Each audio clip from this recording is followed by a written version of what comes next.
Mega Man 7 was destined for failure. The public was exhausted by the continuation of the classic games on the NES and had moved on to the brand new X series on the SNES. So when Capcom gave their design team only 3 months to move the classic series to the Super Nintendo 2, it seemed impossible for this game to be successful. The intro to the game isn't a good sign either. Text ends in jarring places as the preview moves from scene to scene, and the music is weaker than ever. I mean, they can't even spell their main antagonist's name right. That crafty Dr. Willy is at it again. However, we already knew that this game was rushed, and judging a retro game by its title preview is like judging a book by its cover. So after hitting start, it doesn't get much better. There's a 2-minute cutscene, and no matter how many times you play, you'll see this every time. I'm sure the kids of 1995 loved this, and I personally enjoyed seeing Mega Man in a more casual capacity with his sister Roll and the introduction of Otto. There's a more important introduction when the gameplay starts. Bass and his dog Treble, both robots as well. Bass battles Mega Man briefly before conceding and admitting his worth. He claims to have been fighting Wily while Mega Man was away, and he has a couple appearances throughout the game. Now we see the stage selection screen, and there are only 4 Robot Masters to choose from. You also can't see their names before selecting them, which is a surprising flaw. There's more than enough space to add their names on the screen, just as every classic game had before. Only the Game Boy titles didn't include their names, and they had an excuse. However, from this point on, Mega Man 7 pulls a complete 180. I've never seen a game give such bad early impressions and go on to be so thoroughly enjoyable. The Robot Master at the top of the selection is Freeze Man. I don't recommend starting here, but it's an excellent showcase of stage design. It introduces the giant polar bears early, and there are several you must defeat in order to progress. Some of the ice melts rapidly below your feet, and there are times you need to manipulate the icicle tech enemies from above so that they create new ice platforms. Ice physics are never popular, but it's fairly inoffensive here. If you're looking for small additional challenges, there are 3 upgrades hidden in this stage, which I'll discuss later. To top it all off, Freeze Man himself offers a tough battle. This is why you probably shouldn't start here. He's a menace if you only have the Mega Buster available. Bonus points for the frozen dinosaur skeleton in his background though. Now, if you thought Freeze Man had prime Mega Man design, Junkman stage might top that. While this stage is literal junk, it's the figurative opposite. The theme of trash sparked more creativity than Capcom showed in either of the previous 2 classic games. If you've defeated Freeze Man already, you'll be able to use his weapon, the Freeze Cracker, to stop the falling lava in the incinerator section. Except it's not just for safety, the ice shatters and reveals a secret path. There are 2 vastly different paths to take, both masterfully crafted, although only one holds an upgrade item. The only issue I had with this stage was the terminal activated by the Thunderbolt. It's a secret that feels too obscure. Burst Man stage was solid too, and liquid, and gas. The designers reinvented underwater challenges here, playing with water rising and falling, and the mysterious murky water that slowly pushes you upwards. The arena to fight Burst Man is one of the most challenging too. You're constantly bouncing off the bubbly walls and bubbles he shoots, all while avoiding the spiky ceiling.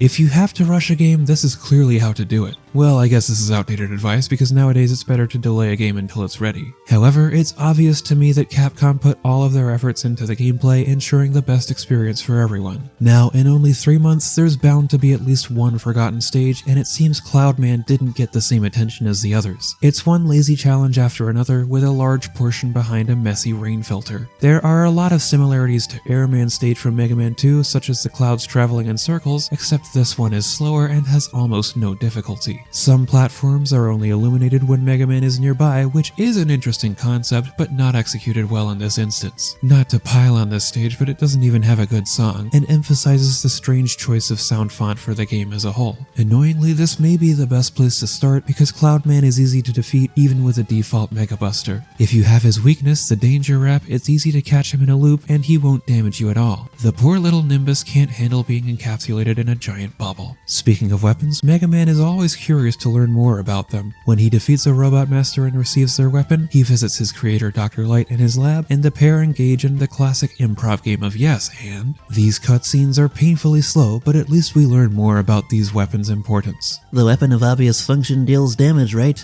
Yes, and the frog is green. Thanks, I'm glad I read every conversation, one letter appearing at a time. Occasionally, Dr. Light will hint at a secondary function for a weapon, only for it to be useful in a single location, such as Junkman's Thunderbolt terminal. Once the first 4 Robot Masters are defeated, Dr. Light receives an alert that Dr. Wily is invading the Robot Museum. Mega Man rushes to the scene, only to find the saucer flying away with Gutsman, one of the original Robot Masters. What is Wily's obsession with this robot over the years? And then, for some reason, you fight a different robot resembling the Stay Puft Marshmallow Clown. I'm not sure what he's doing in this museum because Clown Man wasn't invented until Mega Man 8. Nonetheless, it's a good challenge, somewhat like an intermission in the story. I know you were worried when you saw there were only 4 Robot Masters, but worry no more. There are 4 more available after the museum visit. Slashman has seemingly taken over Jurassic Park, and Springman takes his name very seriously, lining almost every surface of his stage with springs. I really want to love Turbo Man because it's full of innovative ideas, but it sadly feels like the stage wasn't properly tested. It's one difficulty spike after another, and the punishment for falling after bonking your head on a tire at the beginning was too severe. Those tires are a great idea, but they should probably be spaced further apart. The truck mini-boss is also a great idea and tediously difficult to beat. Well, the entire stage is tediously difficult except for Turbo Man himself. So close yet so far. Last but not least is Shade Man, whose stage design is more complex than the others. There are 2 different ways to defeat the Jack-O-Lantern mini-boss, leading to 2 separate second halves of the stage. I'm sorry, his name is actually Van Pookin. I didn't mean to disrespect you, Mr. Pookin, sir. Overall, it's another solid stage, nothing too remarkable, perhaps with unused potential amidst the branching paths. It's full of secrets. It's important to the plot too, as Mega Man finds an injured Bass. Bass is clearly flustered, even going as far as saying damn on a Nintendo console. Sheesh, Capcom, first Willy, now damn? You're really pushing the limits. Mega Man kindly suggests that Bass visits Dr. Light for repairs and then defeats Shade Man in revenge. There's at least 1 item to find in each of the 8 Robot Master stages. The first 4 have letter tokens spelling out Rush, and of course your robot dog is back for this journey too. The Rush coil is available from the beginning, used for an extra jump boost, and these tokens unlock the Super Adapter. It replaces the Mega Buster with the Rocket Buster and gives you a double jump with a rocket boost from a jetpack. An upgrade to the Super Adapter is found in Turbo Man stage, adding the Hyper Rocket Buster. Rush has another new function, the Rush Search, which is found in Freeze Man stage. He sniffs the ground to dig up items or pieces of trash. The game desperately needs indicators for where this can be used. The Rush Jet also returns, plus a few items beyond this. The Energy Balancer and Exit Unit are useful returning items, and Beat the Bird returns with a different function. Instead of attacking enemies, Beat saves Mega Man from pitfalls, which is much more useful. Even Proto Man features in this game. If you can find his hidden locations in Cloud Man and Turbo Man stages, he'll challenge you to a duel in Shade Man stage. The prize is his shield, which is cool but virtually useless, not worth the effort of this side challenge. Some of the items are well placed, but I'm not a fan of the other locations. However, you don't have to find all hidden locations to obtain all items. Otto, your friend from the introduction, runs a shop inside a giant eddy. It's found by pressing select on the stage selection screen, which is unmarked. Otto sells regular items such as 1-ups and E-tanks, and the price is bolts dropped from enemies in the levels. If you can find Otto's missing hyper bolts, he will be able to sell rare items, including most of the items from specific stages as I previously mentioned.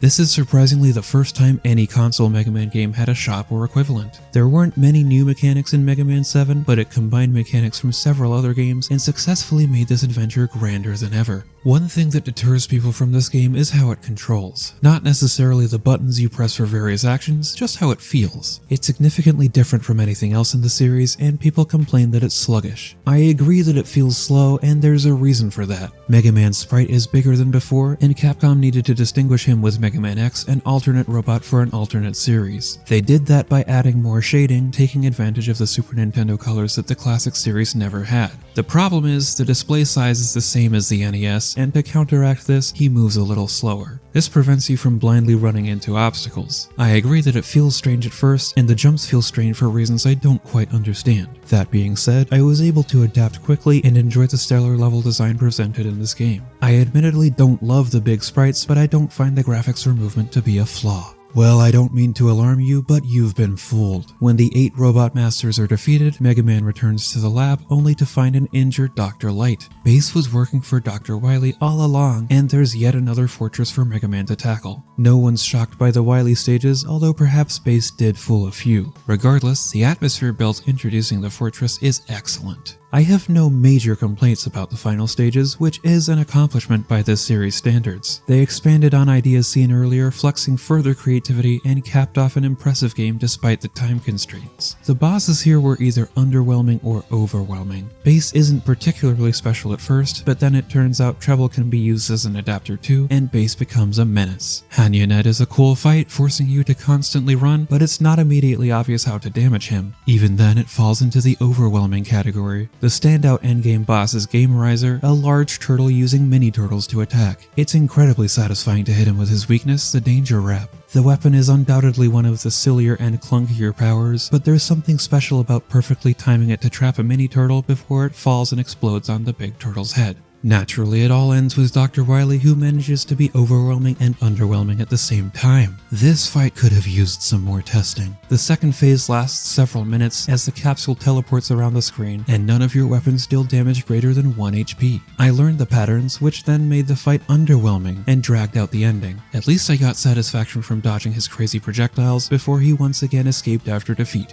I didn't expect much from this game, so I was shocked to see how it turned out. This game shouldn't even be good, and yet I think it was the best Mega Man game released at the time. There are a few clear signs of rushed development, and I do prefer the crisp controls of other titles, but everything that wasn't rushed soared and sparkled. There are countless design elements that are, simply put, fun. That's why I play games. People play Mega Man games for the challenge, and I found the difficulty level to be at a good middle ground by series standards. Therefore, my final score for Mega Man 7 will be 8.6 out of 10. It seems that Mega Man 7 is underappreciated to this day. Some fans acknowledge its greatness, while others get stuck on the controls or the fact that it follows the same formula as every game beforehand. I'm obviously going to tell you to try it. If this game had been completely finished when it shipped, it would be remembered as one of the best. I'm here to spread the news that it still is. It was first re-released as part of Mega Man Anniversary Collection, and has since returned in Mega Man Legacy Collection 2, which is the easiest way to find it now. Let's see what popular magazines thought of the classic series finally jumping to 16-bit.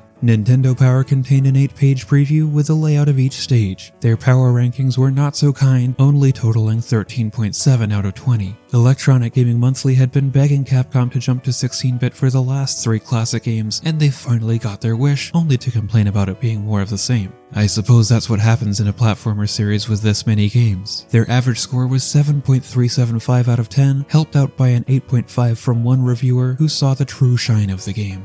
Tell me, did you agree with the points I've made? What rating would you give Mega Man 7 for the SNES, initially released in 1995? Don't forget to like the video if you're based, and subscribe if it's no treble. As ever, thank you for watching, and please continue to be your own unique self.